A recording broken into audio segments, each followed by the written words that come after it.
la télé dans mon. Je ne voulais rien donc mitole accession là tout c'est dit que qu'il est. Je voulais rien donc mitole pour nous comme ça mais pas moi ça nous mitole pour nous dire.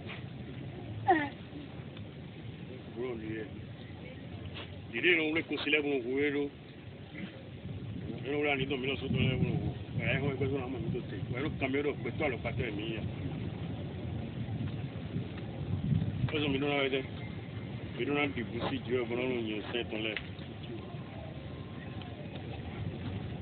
Yeah, my set on left. And I full up to the government. Martin. I don't get you set on left. I don't do women no more.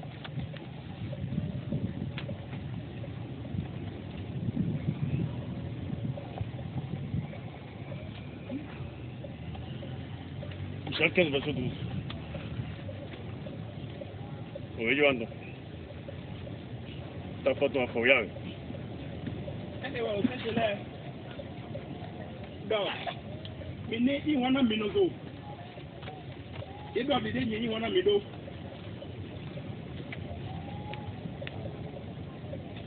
Mais des matins, on y est trop, où est-ce que mais des heures au bas, il y a un raton et ton lait. Quand on se voit, il y a et ni miwa nous que y a des gens milé. Voilà donc ni anu gbon wona me ma to so ku jo to. Ni na wona do agun le ya me na fon kirikiri gun. Mo sa je ma ngano fi. Ti no fi je pe bon ni mo dagbe me to no gbon fun godo gbon mo back to fun de me. O si ki no te me no se manda over effect to. Nu glo do mo ja go so. C'est malheureux. So c'est là no ba yon. No le mo ba yan o do le ma jo. You know how we could do it? You know could do it. Yeah, how we could. To ma to so igbaji ajiya. Mo na yo ndo so so ni. Parce que abi akojo to me. Mo to sin ti ma no ma do kun dagbe to ma do kun yin kan to apolo me. Wo pe na dawa to agun leji. Mo na ko agun mo na tron. Ina se chandelier la we. So gba lanu gun. Mo na se bi osun go mo na tson so jawo bo ne. Nya ya ga wa dan. O de ga wa bu. Y a pas de problème. On est là, chandelier chien, on a le tête en main. Bah, tu sais que tu dis. Il a non nous comme on a fait une cote, ça soit au béton. Mais ça t'as pas d'autre terrain de jouer. Moi, la commis dans tout bouillard. Et tout le monde dit. Mais si on a des déodorants, on a. Bien sûr, et tout le monde a. Nous tout bouillard. Ni est dur Dieu, nous tout fini, mais depuis, un Dieu file les causes, un laisse aussi. Mon accord peut être de deux. Mais il est comme ça, moi. Donc, mais deux bouts d'arôme, mon côté, on s'est mis. Bon, de mon c'est ma pour Bédouin, oui. Une côté raison, c'est le nom de Jéhovah. Non, oui, non, mais. Bon, on sait le voir, bon, les gars. Le nom Jéhovah. Où est-ce que ma pour Bédouin, oui. Les gens, bon, t'es médian. Et idée, maman, t'es médian. Bon, mais les soirs, tu as donné. Ben, il y a deux matins, tu es Égypte, ouais. Bah, tu ben, mais on déjà en famille, tu fais. Et, mais là, coup de doma, et nous, là, tout, bon, c'est flou. On est à flou, alors, je suis à côté de toi. Et tant ton bateau, je sais pas, les autres de la main. Alors, je côtoie, doigt, gabo, man, vous, si, doigt, ben, non, main, doigt, oui, en main, doigt, oui. Des conteneurs. Et, maillon, mais, on le fait, non, ça, mais, il faut deux côtés, vas-y, moi, j'ai fait. Deux côtés, c'est ça ce que vous voyez. Ça là. Bon, maintenant, main, les doigts, oui. Voilà, une beauté de doigt. Non, puis des mélanges qu'on est debout. C'est-à-dire que Dieu est debout. Bon, ni à ma fille, on a toi avec Badji, et on y a quoi, le met on a dégoué, et on a fui à notre way. Bon, les mains, on est dans des gens, on a fui à notre way. Tout ça, on va te pouvoir, alors qu'il a l'eau. Il va te pouvoir. Bon, et tel, il a l'eau. Et mais dès nous nous si quoi bon et mo holo ou un beto akpo de me beto là non ni bon 5 o plus o àwọn pépéré tó sún kó lọ́mọ lé bọ̀jẹ̀ wọn yìí dé wọ́n ẹnu adókú wọ́n sọ fẹ́sẹ́ ní dókú màgájì yọ́n lọ́ màgájì yọ́n lọ́ dákú wọ́n aṣẹ́ wọn náà wọ́n jẹ yọ́n jẹ́ náà gbogbo bóyá wọ́n jẹ mi gbó ẹ jẹ́ kàtàkà ìwọ́n lọ jẹ fi kó sí rẹ̀ bẹ̀ ní jẹun yìí dé bọ̀jẹ̀ tẹ́ gàdá náà yìí dé sítádì àjíwé ọ̀sán sọ ẹ̀ àlí dọ́lọ́ náà wá bí ẹ̀ mẹ́ nínú ìgbẹ́tọ́lọ́ náà wá bí àpòdé nù yóò fi kó lọ́mẹ́ c'est ça non wọ́n yà lẹ́sùn ní gbẹ́tẹ́ tout le monde donc nous sommes mais le au fil de ni de chez Koba mais là non à Niger oui c'est ça donc mais mon côté vient aussi une quoi ton bon ta fa tout talent tout ça parce que ils n'ont pas pour oui ce qui dit mais où quand vous trouvez ça va essayer charger quand même sinon charger ma café mon belé mais tout doit gérer nous mettons ce qui dit où quand mais comme ça à nous vous fait donc bon on va vous charger les si vous êtes privé de votre droit ma grand ma grand il m'a fait charger ma fille charger fille d'ailleurs charger fille d'ailleurs hein ce qui dit mais il y a deux ans me dire ça c'est comme ça. Alors toi l'homme. Oui de roman. Il ne fait son tour il y a d'autres oui. Il y a beaucoup de quand ton qui est. Ni c'est à doit aller ton. Ni massé. Ah il a mis à dogo. Bodo. Eh mais sunu tu e wanya dodo gowe. Oui. Yi. Do ni to hier. Do ni to hier. To hier kwa we se kede. Oui. Eni ese to e. Ni ese to e. Ye do ale mais sunu doit aller ton. Sigba enye masetoe. Ne masetoe. Ye ni yi omedopo kavia we defo dogo dewe. Doto onukunu de to awe kavia tontome. Ye ni do yi oho le po hiran. Oui. Bodo enye egbe na seye to. Ni egbe na seye ton. Do han agun. Do han comité agunton. Bodo enye so gbe na se agun. Ni egbe na se agunton. Boni ti han we di kosile. Ena fe ne de ni amu anon gbon apare ma anon dridoji nu e do ni aga we zo gbon comme c'est là file. Je comprends pas. C'est comme ça, rien de rien de vieux.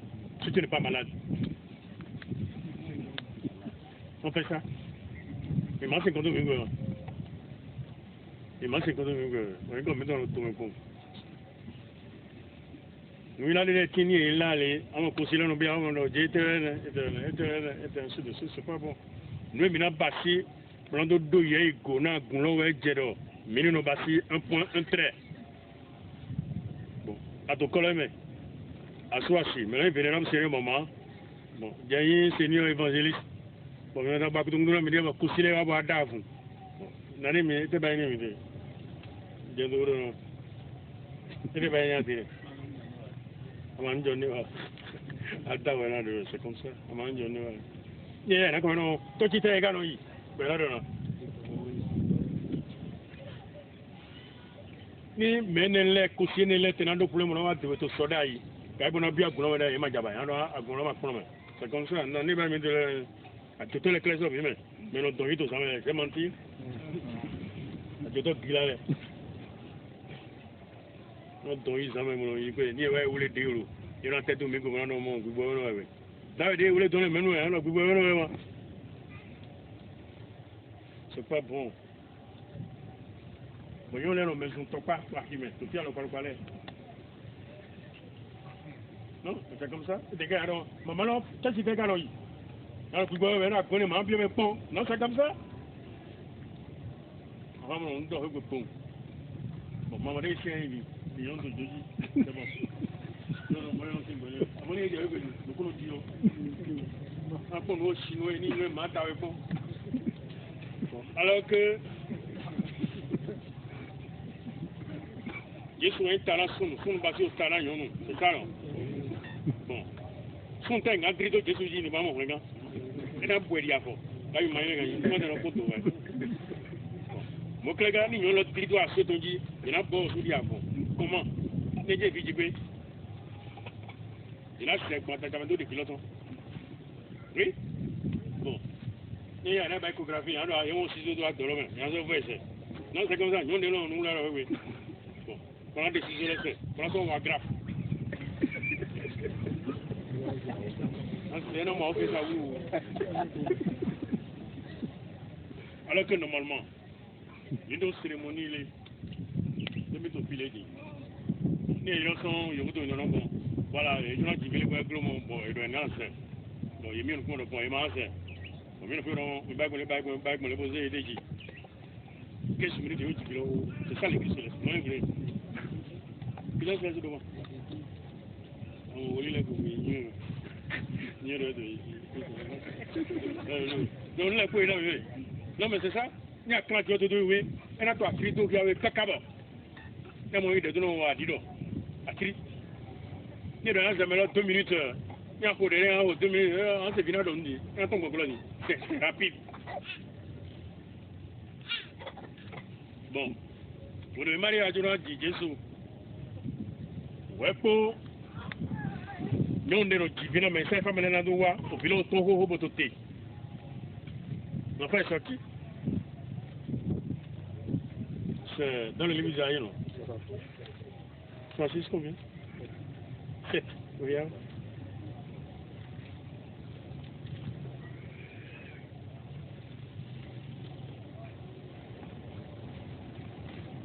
Bon, alors, c'est qui dit qu'il faut que. Désolé, il Wepo eja jipanu. Eko jivi king. Wepo au fait ça à Kino Tonado wa. Au final quand on ça vous fait ça, c'est comme ça l'église céleste.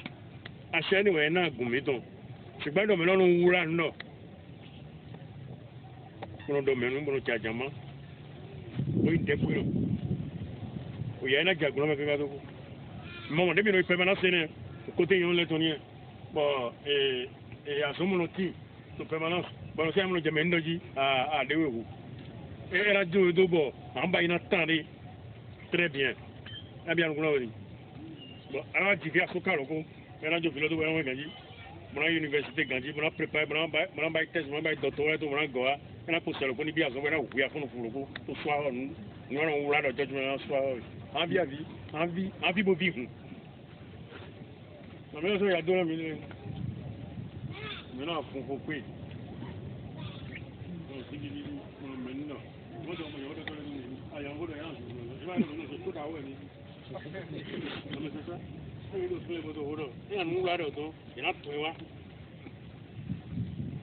savez pas ça? Une émission les bails de vous demain. Émission de journaliste en 89. Journaliste de champ les deux. Bon, ok. Bon, il y a des questions posées dans la coulée, donc on m'a dit, il y a un donc, tout le monde, des nos profits, des nos bords, des communs. Nous avons tout le monde, nous avons dans les pots, donc j'ai fait 3 heures, je vais gagner 3 temps. Pour donner tout le monde. Je ne vais pas dans mes frères. Il y a posé des questions, on répond. Il y a quand même, on a essayé ton. Bon, où sont nos goéji? Et tout la demi. Il a essayé son goéji. Les gens qui sont bêtes en niveau. Les bandits qui ont été coupés, nous sommes à quoi de commis quoi. Moi, j'ai un bouton de la mienne, mais ils ont zéro là, ils ont scellé à son terrain. J'ai un bouton de la mienne. On vous dit, moi, poser question, les bonnes réponses, non, monsieur. Vous avez été opéré 2 fois au bas ventre, la 3e fois vous mourrez. Moi, j'ai mes crocs là, bon. Non, mais voyez, nous là, c'était super comme ça. Il a été opéré combien de fois? 2 fois au bas ventre. Mais la 3e fois, il mourra. Et comme je me dis, bon montant. Non, c'est ça, moi, comme je dis, dès mon nom, ma gojeme, ma bio, dès mon nom, tout clair, tout le monde, tout clair, ouais, j'ai un long comment c'est mon, vous donnez. Mais il y a ce moment à ma touté. Mais il y a ce moment en 2 volants. Il y a 2 volants, mais à 2 volants. Assis en temps, on ne sait pas, c'est comme ça. C'est un secret. Vous avez voulu de bas vendre. Attendez la boue. Bon, on va voir. Bon, des fois, il va s'en occuper, s'en fout, mais assez voir. Bon, on est là-bas, on est là, il donne les coups, non, mais il va mourir. Il donne les coups, non, il va mourir. Bon, dès tout là, il m'a été une pièce d'achoppement. Non, et tout là, non. Quand tu formation est tombée à l'université, où on a fait pour go à Hology, na Hology, mais mène de temps, c'était ça. Bon, on va rouler, on cambie, il y a Donc, vous non, c'est la puissance de notre église. Donc, emato melesi beji, emato agulesi beji, agunda hogboe. Abakadona henflu, te henflu adana boetra. Isaïe 51, verset 7. Il y a henflu, adana boetra. Vous êtes comment et il faut essayer de le faire. Les mandiens. Je ne fais pas ça, donc c'est 57. Non, c'est bon. Non, kuno jiwe yewe na gwalo na. Okuno na gwalo na mi. Ene utu e, mwinde ao. Mwinde. Ene utu ide. Ene utu nyema na flu. Ede no imolo. Okuno na gwalo na mi. Kabi ene utu mama ide. Aba flu, amado na flu. Ni aflu adala gbowe ma. Ni aflu. Adala gbowe tran. C'est comme ça. Okuno na gwalo, eto tebo na gwalo na we. Ene utu mama ide. Amado na flu. Bon, amado na no ti akpana we bon so on delese. Di galoto nu sikono atoto gilasi wan kai nu ven wa tesito kai men doto kabi khoglo ni esi atana boy ena akpara wele batana boy ena de wele batana boy ya ta gbomo se to hudo ata gbomo ma ai lo de jo to gedo ni be fi le gbon ai lo wa bi oku sama ata gbomo be ni ide na ide e be ya san lo ko mo do ai lo di ide na ide bo ide na ide bo mele afa to go do na su de su ata gbomo ma e kata pare wele John noto ko ka mo do ma he to ma sien bo mo do ma do ku gbo ise ton e wa ni asebo e wa fili lo mo okuru e don ta para we drepo ko ma ku be do we donc John ta para we ba tana bo we fi se mo clan on clan do we ai don tron mo do ti ajama mais on no de home de u me mo do no sango do zepe je sais pas mo sango do tondo file o do no connaît. C'est pas une bonne chose, on ne fait pas ça. Et lui n'a le droit de faire ça. Il faut être un peu propre quand même. Donc, à Kundahoe, il y a du temps moins on y sait ton lait. Il y a du temps moins bon, on a banjé ça l'odi. Il y a du banjé ça l'odi, à maman pipi ton carreau ton soir ibaji. Il doit appeler cet chien, oui, vous dites chien, oui, à ces chiens, oui, au oui, au djen, les faux. Bon, avant de se lever, vous êtes sous-ganti, vous êtes quitté, vous êtes enfant à tabac. À Goula, c'est un gars, il est marché, quoi, oui. Il était autour. À mon clan de vous. Apocalypse 18, verset 4.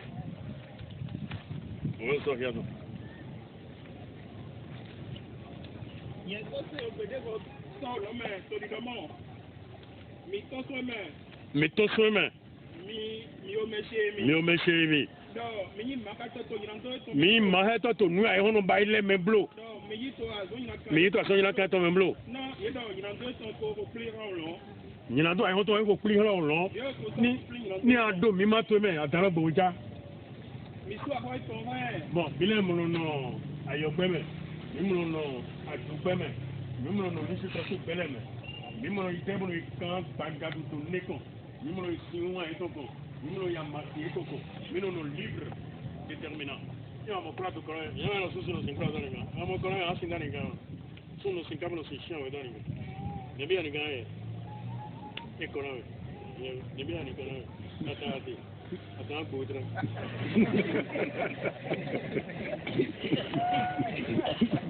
non, c'est comme ça.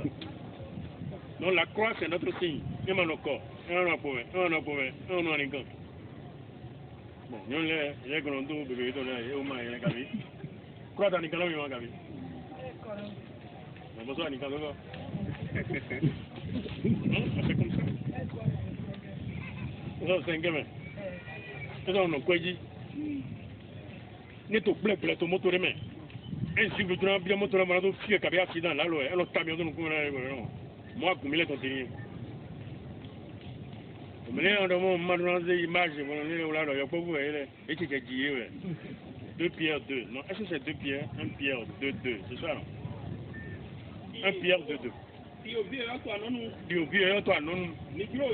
Bon voilà, mais là, moi, je me suis dit, mais là, je me suis dit, mais là, nous avons le forum, là, peut-être que j'ai dit, j'ai fait. Et puis, là, tout ce que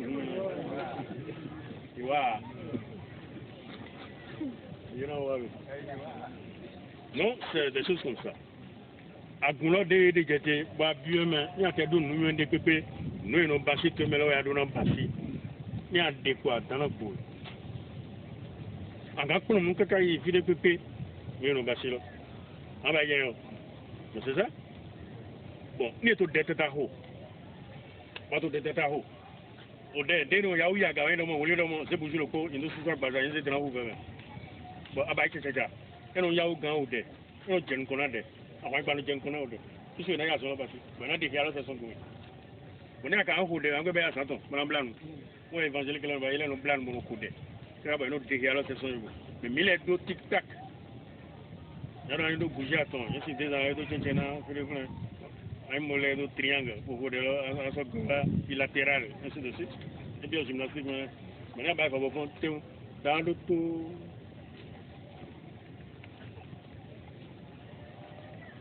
Simi jino hwa gudo file ba ro kwali agumanga no fle yo ba mo ho dai agumanga je ko be fi bo to le fo singiji bi no ga go to ko wo ye buju lo ko mo ma ye do fo mo se dra fle ko awon ya kata so fle ba ndo agumanga do fle jino ko ba fo go mo go ma we na jiro ko na mi gouverneur de to makoko yiwa ba ko makoko ijo na we ma makoko si aiba wa ba ko makoko ya ba mo otokelewe makoko to welo ye kwere ma na we ma akumongo to na kuno no simero ebe ye wa le po igbere ma si e ye ma ro ko le ta kuno nyo e wa do na papa sa mo ro ino buja to mo do ko de gbon le bo ba se do fi wa se e deji ni mo tombo yi títọ̀ ẹ̀mẹ̀ gbẹ́rọ ìyá fẹ́ títọ̀ ẹ̀ àgbọ̀lọ́ sí wọ́n ní ọ bọ̀ yẹn yàwó tẹ̀sán fún ẹ̀mẹ̀lẹ́bù wa bọ̀ bàbá hù dẹ̀bù jẹ́ fẹ́ ta fún ẹ̀rọ c'est vous le pasteur Achafa ẹ̀rọ oui c'est moi ẹ̀rọ donnez-moi ça bọ̀ sí ẹ̀nẹ́ tó tètè ẹ̀ máa sí àyẹ̀ o. ìjọ mímọ́ tẹ́lẹ̀ ò mọ̀rẹ́ o tẹ́lẹ̀ ò mọ̀rẹ́ o.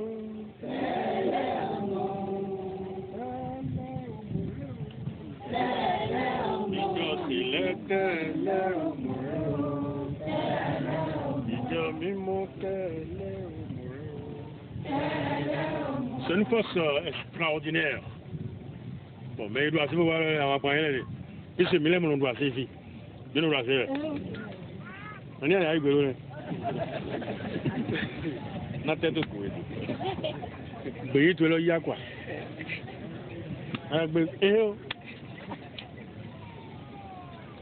Mais c'est normal, il y a mieux.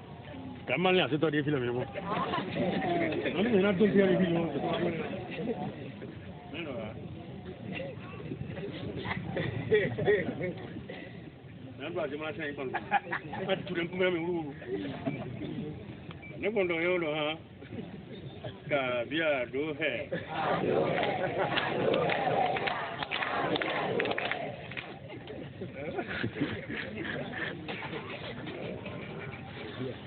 Papa est beau, alors, enjoy. Nous sommes dans le monde, nous parce que, étant tout, nous avons bien mieux. Bon, tout, nous est tout maintenant. Assez, et bien, le pouvoir est quand même bon, mais deux chiens, et doit se bonner au trou pour que l'aille godo. Ma comprendre? Bon, mais deux quand même, oh, baba, nous avons beau, mais là, il a cette bonne oui. Vous comprenez, non? Bon, il a son nom, bien déglo, vous donnez un gros gars, non, c'était ça. Bon, ok. Mais où gagne, où gagne? Mais non, oui, non,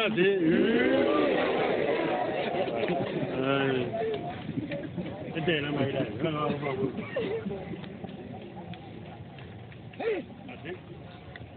Azemo no wane.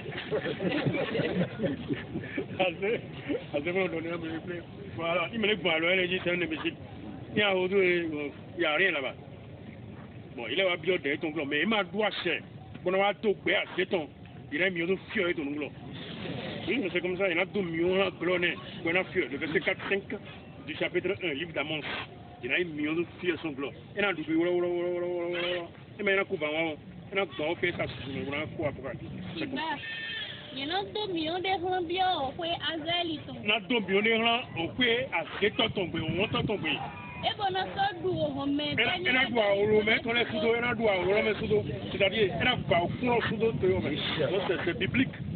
C'est la Bible qui parle. Bible est de mon. Voilà donc tu fais quoi? Je le crois quand on se donne une roue non. Il y a c'est le crois quand en laisse au roue non. Ṣùgbọ́n ní àjọ dèwé náà yẹn dọ̀ abíọ́bí wàá ṣe gbọ̀ndé mọ̀nàmọ́dún nínú kọ́nà gùn wàá gbọ̀ndé bá ọdún yẹn tọ̀tọ̀tọ̀ yẹn kún ebi ọ̀dùn mẹ́. C'est comme ça. Bon, on gagne un coup de l'autre, ou un l'amour. On a un médiation, à une de bédé. On a un peu de gabaille, on voulait qu'on n'y mette pas ma sobé. Mais non, bédé son point, alors maman m'y a fait, et m'y a fait. Bon, il a fait. Bon, ni ma séjan, bon, en tout cas, me voulait, ni que de masse, à mon jambano, à bicourien, en bolane. À bicourien. C'est que quand on vient me dire, on me doit ton cachet, moi, c'est-à-dire, ton mélomé, ton ménéomé, du bon mauvais chien, et tout le monde. Non, un autre arrive. Un chien, oui, bien sûr. Un autre arrive. Comment? T'as le bois, il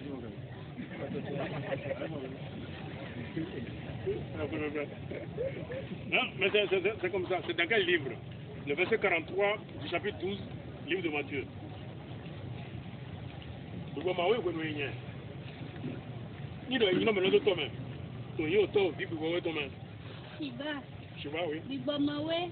Mais là, il y a un ton il y a un son béton de main. Non, bon, film anti silé. Et le profil Mathieu Silé. D'autres budget dit. D'autres budget dit. Bon, mon somme, ouais. Mon nom. On ne nous aide à mon. On ne nous aide à mon. Il y a un goyo, quoi, c'est bé. Mais la lego, il faut dégbé, il y a mis sur l'autre pour le cogodo. Et le lego, il faut dégbé. On ne l'a pas wa. On ne l'a pas. Et moi, défort. Et mon nom, mais alors, tu as dit, oh, elle est pour le banque, elle est pour oui. Au fil de défort. Oui. Vous sortez doit sonner. On ne nous aide. Au soir, il y a des chiens et des réunions. Et il y a des chiens et des vaudogons. Ou sous ben canton. Je suis bien au Il a bien au étonnement. On nous au étonnement. Donc, il y a tout le monde ici. Et nous montrons le milieu, à mon mais le gabo d'Ota, oui. Non, mais c'est comme ça. Un monstre bien habillé. Un moyen de moyen. Il y a oui, là. Il y a oui, là. Si vous n'avez pas honte, Dieu. Il y a oui, là. Pour nous faire, pour nous tomber, pour nous caca, pour nous caca, pour nous faire demain. Après, on va tout mettre. Il y a un blé goé. Il me l'a donné parce que des basiques béton. À cet chien, ton oui, tu veux qu'un des deux béton, et qu'un des deux béton. Donc, béton parce que tu veux petit pim-pim. Il y a un an, un san gaji. À des dollars, c'est comme ça. Il y a des amis, on a donné, à des dollars, il y a un peu de développement qui a ça. C'est la clé. Mais maintenant, nous avons tout le couteau de lait. Mais nous avons été. Mais nous avons été le coup.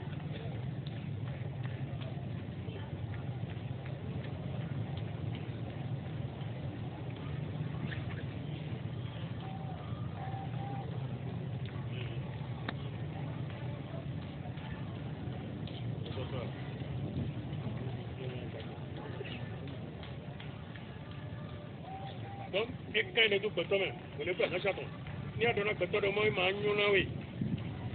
Après, et m'a ignoré. Ni a connu de l'homme à Tiasso. On gagne. Il y a le fond de métier. Pour le fond de pétodi. On a mis la pouille 3000 gamins. À Maoulou, tu as ébattu. Au vidéo, on a dit que le docteur Dao, la loi. Il a même un Amérique. Alors, vous allez apporter le parti précis. Vous allez faire la boucle. Ni en direct. C'est ma yam. A tu peux dire la sortie. Pour les bêtas, vous pouvez marron. Non, c'est comme ça. Alors que ton sort, ton même animal. Nous avons tapé les choisi, nous avons fait comme nous, mais pour que les vagues soient dossiers à l'autre. Nous avons tourné notre même, il faut vous attaquer avec vous. Nous avons démaillé, mais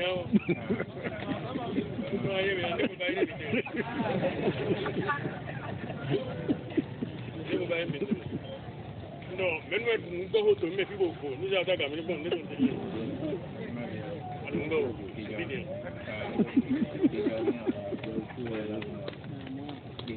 avons pris, Elle m'a dit boucher mi. Elle m'a tabouché pour le bail hanga. Et de rouler, et de rouler. Elle m'a dit hanga là bas. Bon, elle m'a dit tout quoi d'aller. Attends ma oui. Nous comment bien.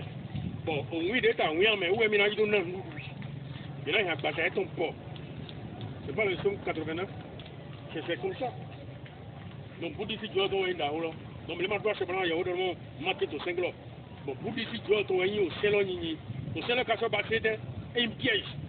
La loi est un piège pour tous les chrétiens. Au selo ba c'est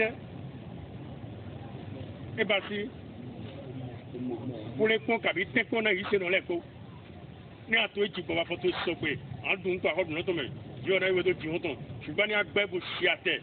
Il a eu vidéo voué en douce. C'est quel livre? Isaïe chapitre 1, verset 16 et verset 19. Oui, oui, vraiment, mini bassi, mini kana, mini launa, mini weso agbaza, mu weso gbibome. Midi azonira kale ke so alo mitome. Do alo onyira wiwato te. Mikun dagbe wiwa. Midi wedida. Oui.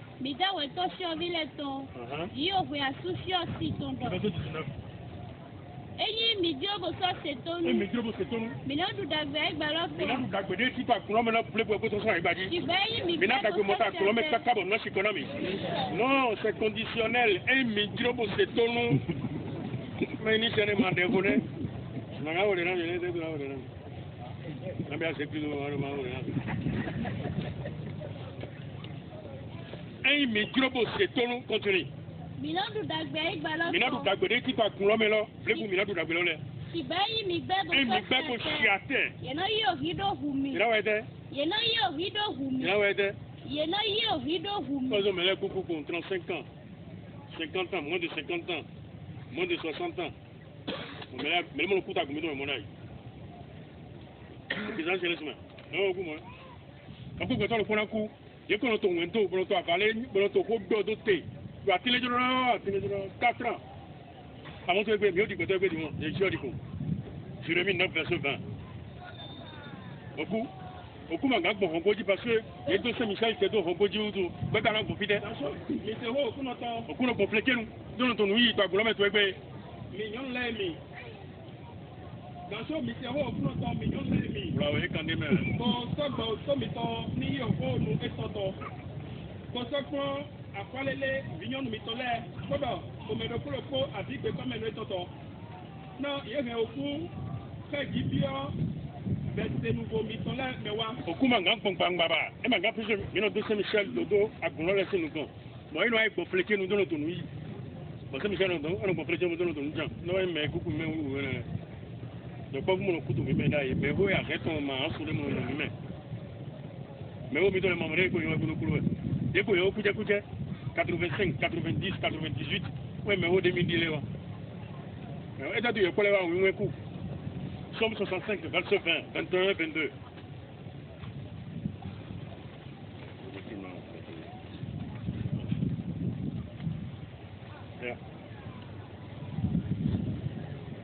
Somme 65, c'est Isaïe 65, Isaïe 65, verset 20. Yokpo reazin to mana dente mana tito eme. Deho reazin to Yokpo reazin to mana dente mana tito eme. Yokpo reazin to mana dente mana no mime. Meho reazin to magode. Na yokpo na ku to wenu na eso. Yokpo na ku. Yokpo na ku wenu e. Wenu na eso okwe kawe ko meho. À 100 ans, on doit kawe ko meho pour de jeunes. C'est ça, c'est ce que dit la Bible. Regarde, il sait que nous avons aussi peut-être qu'il a eu.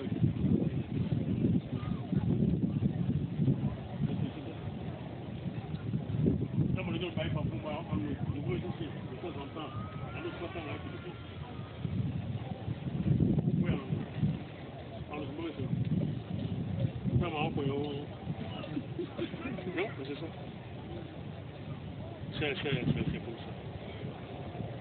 Donc, mi lọ sọ yẹn náà mi dé tu èmi dúró náà mo dàgbé mi náà tẹ́tọ́ ju ọgò mo náà sọ wọn lè kọ́ kan ṣùgbọ́n ẹ̀dọ̀ mi ní dúró náà ti wé dọ́wọ́ ẹ̀dọ̀ mọ̀ ní ètèrèsí àrọ̀ dodo náà tó ń bo sindo màwá dodo náà tó ń bo ẹ̀ máa yìí máa di à ní ẹ̀jẹ̀ tó ní ẹ̀jẹ̀ tẹnu yọrọ yìnyín sàn lọ mẹ yìnyín kàtó sẹ́sọ́ dodo náà yà mọ́wọ́ náà kò sàn le verset 21 du chapitre 8 non c'est 11 non 11 21 proverbe oui chapitre 11 verset 8 non chapitre 11 verset 8 ni eze dodono si arọ bosi mawa dodono to bo sindwe do ni ho do ndo so ka mo jomio ni eje bide na je ina san se na san kan se bona ma e do fufu do ndi abasi we na ko do we so ya wa si tengi we ayi bon voilà donc to kokole ko 1000% mo me ko yo mo wayin we do kia mi on san wayin mi ganji pepele lo ni ma sele mais ma do wayin o ma to so jo de me nyina kan legbati we o jo so. Oui, le verset 18 du chapitre 3, 1 Jean. Oui, mais je suis jamais. Mais je suis allé à Wayne. Mais je suis allé à Wayne. Mais nous l'avons Wayne. C'est comme ça. Ainsi, j'attends. Et on peut tout dire, mais là, c'est ma chien. Alléluia. Il y a un autre qui a tout à la main. Il y a un autre qui a tout à la main. Voilà, quand on est bon mal, non, ils n'ont pas voulu quoi. Ils me demandent de te poser un niveau. Mais pas mais de que mi on nous tatado basi o wan imblo. Le madonna you nous tatado bai wan, madonna you dedo bai wan. Kavipo de poblo. Non. Adavo to wi wa ko nu go fome. An basi e an san wan yin we mo. Bo me ne je fe, je na zene. Amo me to wan gbe na san wo. Eto civil me kaka bi oyo to me kaka bo na di do civil me to fo so ku wonu e na kon ko civil ko bo na gbe dai me domo eti to iro me e ti to iro me so gbe wona me sunu eto to agbe na me to tete e wa si to civil me kaka je eto civil me kaka bi oyo to me kaka je ku san gbe bi oyo to me e wa yi wona me sunu eto e no te to iro me version 11 shiba e wa he gbe wona me sunu e wa e gbe wona me ewa kito zivlume. Kito zivlume. Bosato zonizito. Eto zonizito zivlume. Emayo fie. Emayo fie eje. Na zivlu. Na zivlu ko tonu kule utu, c'est ça. Là ça wa ya me ra fun ko aki segon. Ra fun ko to fi to pe mate. Bon, no gbe wona me le no. Madura mo trasu wa to fi, o madura no to fi, tu es malade. A utu ja te ma, pour on trasu no to me lo wona. Non, on ne fait pas ça. On me le tombe chez Ferry, il y a tout quand. Un petit pasteur, il m'a dit, bon, regardez, ça je vais y aller, c'est un peu sur le jour, il y a un matadeur, c'est un prédicateur ambulant, il y a un homme, il y a un montant, on a fait un homme, Jomion d'Agbe Jésus-Christ, mon y a un autre Jomion, parce que c'est que le co, un qui dirait, n'a pas compté, elle n'est à ton, pour le codi, nos témoins, il y a un homme, il y a mais là, mon montant, on a construit Jomion de filer. On ne donne pas ça. Regardez, tu n'as rien dans la tête. La fouille. Bon, c'est pas grave, tout mon jomion. Ok, mais le jomion là, mais quand même, il doit jomion d'abord, il doit être à tout le monde, mais pas grave. Il peut pas, il peut ça, il peut pas ça. Regarde, tout le monde, il maîtrise rien de tout ça. Alors qu'il y a rien à tout le monde. Ça doit être nos doigts alors. Non, nous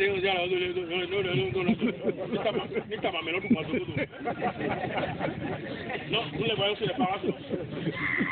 Ils sont complètement effacés, ils n'ont presque rien dans la tête. Arrogants, nous agir.